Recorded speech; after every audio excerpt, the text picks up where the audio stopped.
저는 40대 초반의 남자입니다.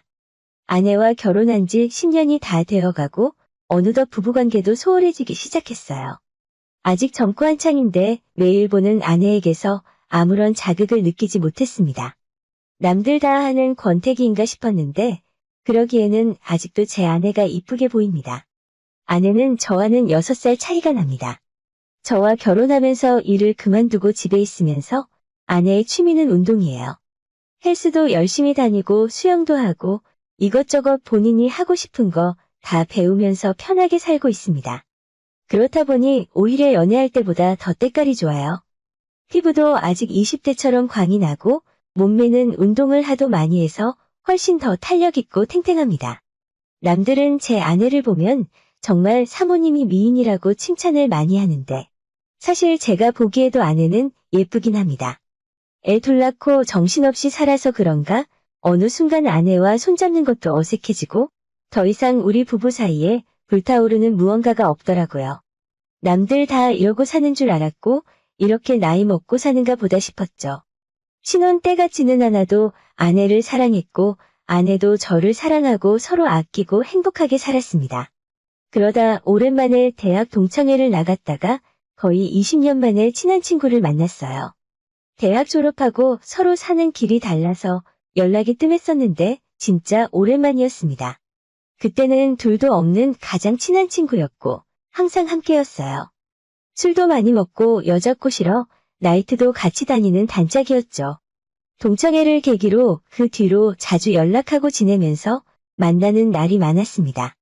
친구와 술 한잔하며 이야기를 하다가 자연스럽게 부부관계에 대한 대화를 나누게 되었는데 저는 친구의 부부도 당연히 우리처럼 사는 줄 알았어요. 하지만 전혀 아니더군요. 친구는 결혼한 지 8년 차라고 하는데 아직도 신혼 때처럼 활발하답니다. 저는 그 비결이 너무나도 궁금했어요.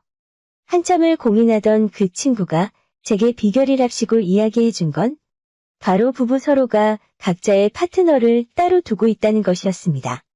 정말 충격적인 일이었고 우리나라에서 가능한 일인가 싶었어요. 실제로 제 친구도 딱 육체적 관계만 하는 파트너가 2명 있다고 했고 자기 아내는 남자친구가 있다고 했습니다. 서로 그 사실을 다 알고 있었고 그 내용에 대해서 대화도 한대요. 그런 게 가능하냐고 물었더니 오히려 서로가 파트너를 가지고 있다는 점에서 부부관계가 돈독해지고 자극이 된다고 하더라고요. 아무리 그래도 당장 우리 부부가 그 방법을 사용할 수는 없었습니다. 조신하고 착한 제 아내가 모르는 남자를 만난다는 건 상상하기 힘들었어요. 더군다나 저도 아내를 두고 바람을 피울 만한 배짱도 없었습니다. 친구는 참 아쉬워하며 이 방법만큼 확실한 게 없다고 했어요. 서로 간에 잘 통제된 상황에서 다른 파트너를 만난다는 건 부부 사이에 좋은 자극이 될 거라면서 잘 생각해보라고 하더군요. 그날 집으로 돌아와서 잠들어 있는 아내를 보고 있었는데 정말 이대로 가면 아내와 계속 이런 식으로 무미건조하게 사는 날이 계속될 것 같았어요. 그렇다고 아내에게 대놓고 나가서 바람 좀 피우라는 말을 어떻게 하겠습니까? 혼자서 잠도 이루지 못하고 밤새 고민만 하다가 뜬 눈으로 지새웠습니다. 다음날 다시 친구에게 연락을 했어요. 내가 생각을 해봤는데 너 말이 맞는 것 같다. 하지만 어떻게 해야 할지 방법을 모르겠어. 친구는 그 말을 듣더니 원래 처음이 가장 어려운 법이라면서 자기가 도와줄 수 있다고 하더군요. 일단 다른 것보다 마음이 먼저 열리는 게 중요하니까 자기들 부부랑 같이 1박 2일로 가까운 곳에 여행을 가자길래 그 정도는 괜찮겠다 싶어서 허락을 했어요. 가까운 양평에 펜션을 잡고 아이는 장모님께 부탁드리고 부부끼리 여행을 갔습니다. 아무래도 아이가 있다 보면 애 보느라고 아무런 마음의 변화가 안 생길 것 같았어요. 제 친구도 자기 아내를 데리고 왔는데 상당한 미인이었습니다. 키는 좀 작았지만 약간 살집이 있고 귀여운 여자였어요. 제 아내와는 다른 타입이었지만 남자에게 인기 꽤나 많겠다 싶더라고요.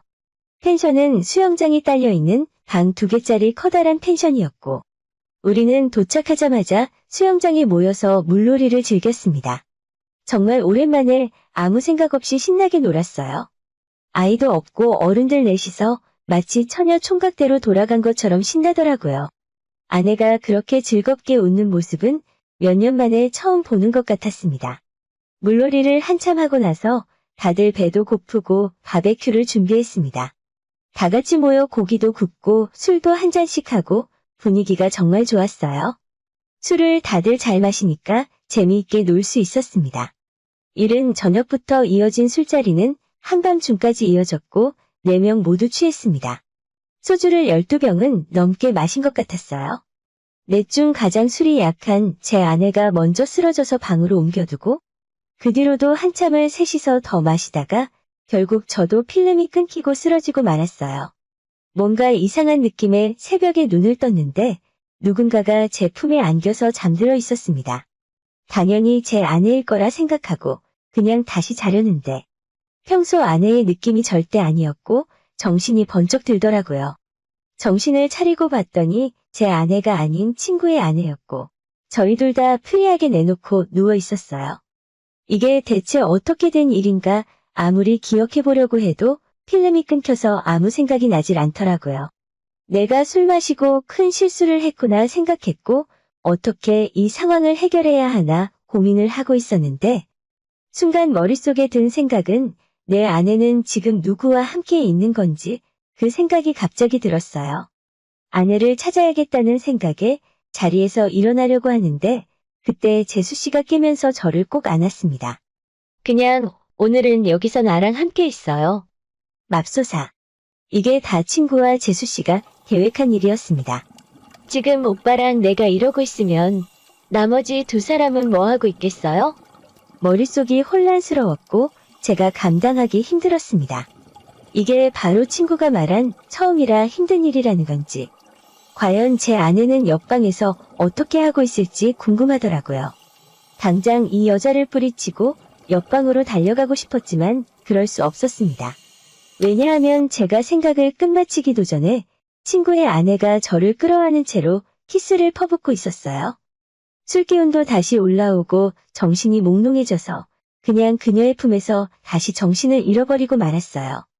다음날 아침에 눈을 떠서 다 꿈일 거라고 생각했는데 제 옆에서 자고 있는 친구의 아내를 본 순간 이 모든 것이 현실이더라고요.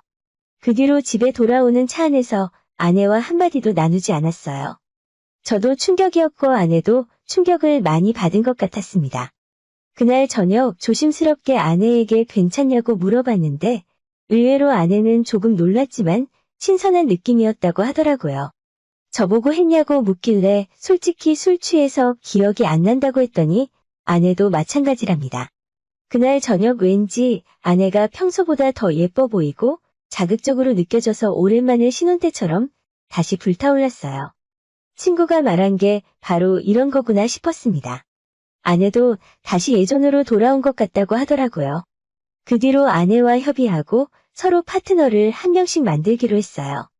다만 파트너에 대한 정보는 서로 공개를 하고 절대로 몰래 만나지 않기로 합의하고 저도 파트너를 하나 만들었고 아내도 같이 운동하는 연하의 남자를 만난다고 합니다.